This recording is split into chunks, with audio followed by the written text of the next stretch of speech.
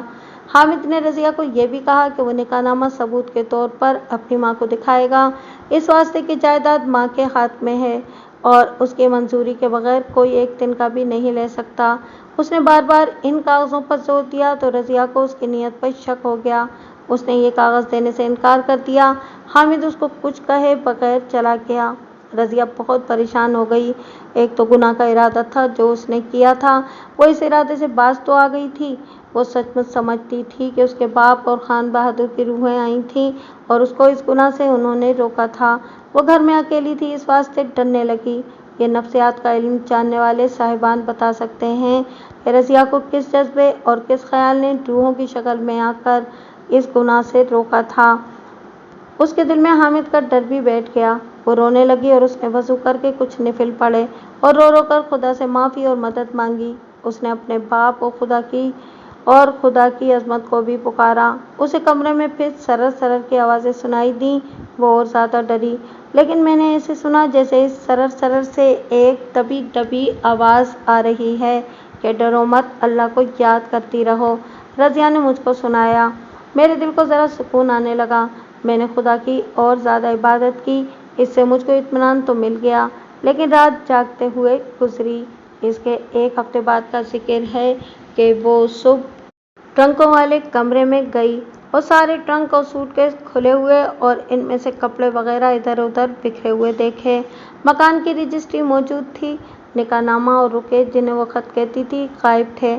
وہ فوراً سمجھ گئی کہ یہ چوری حامد نے کرائی ہے اور اب اس کو جائیداد میں سے حصہ نہیں مل سکتا۔